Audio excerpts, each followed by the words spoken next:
Oi, eu vim explicar a dilatação linear.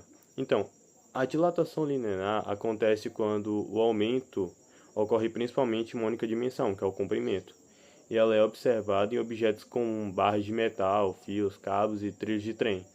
E esses materiais, quando são aquecidos, eles aumentam o tamanho no sentido de comprimento, e quanto maior a temperatura, mais tende a ser a expansão. E a quantidade que o corpo aumenta depende de três fatores principais: o tamanho inicial do objeto, a variação da temperatura e o material do que ele é feito. Cada material possui um comportamento diferente ao receber calor. Alguns deles dilatam mais e outros menos. E, por exemplo, o alumínio se dilata mais facilmente que o ferro. No cotidiano, a dilatação linear aparece em situações, tipo, como por exemplo, muito conhecido são as trilhas do trem. Entre um trilho do trem e outro trilho, tem meio que um espaçozinho assim, um pequeno espaço assim. E esses espaços são necessários, são muito necessários, porque quando a temperatura aumenta, os trilhos se expandem. E sem esse espaço, eles poderiam intertar ou até quebrar mesmo. E outro exemplo acontece nos fios elétricos. Em dias quentes, os fios ficam mais compridos e aparentam estar mais baixos. Já em dias frios, eles contraem e ficam mais esticados. A dilatação linear é muito importante na engenharia e na construção civil, porque estruturas metálicas sofrem mudanças de tamanho constantemente por conta da variação de temperatura. Mas nem sempre a dilatação acontece apenas em uma direção.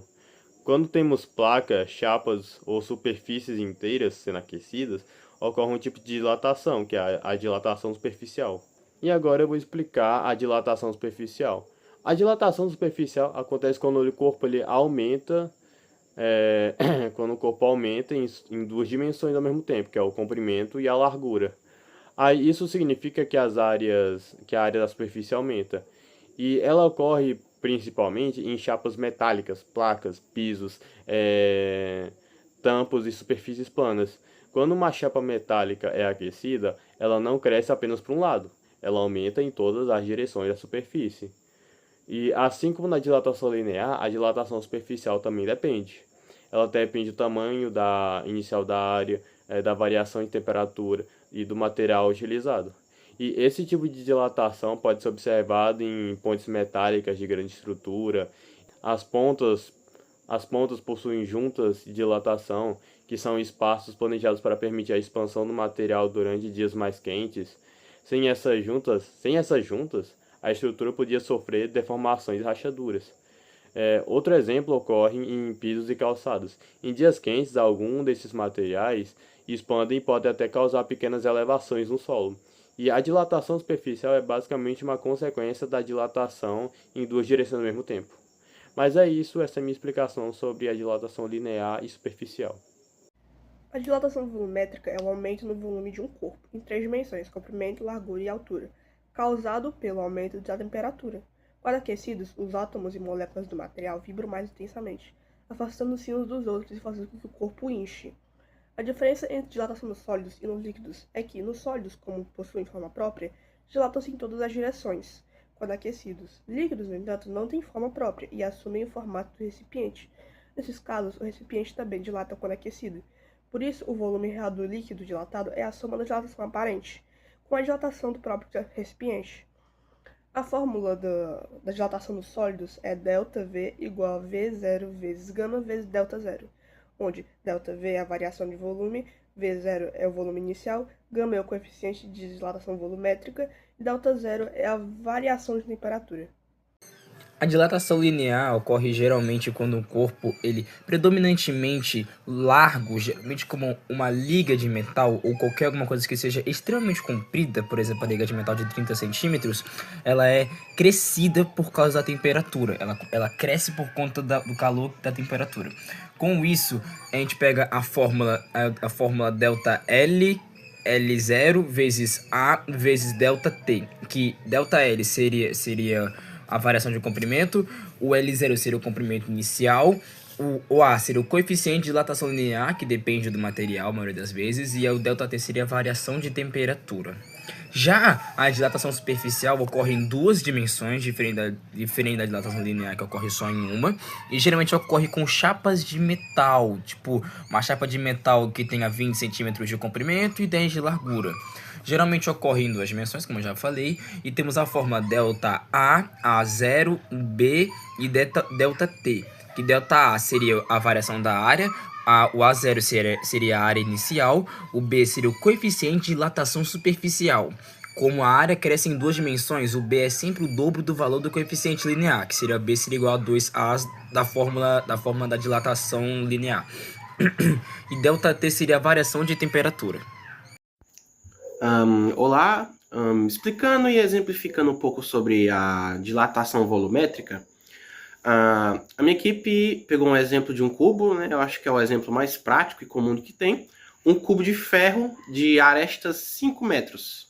Ou seja, vejamos que eu quero calcular a dilatação volumétrica dele. Primeiramente, se numa questão vier a dilatação linear...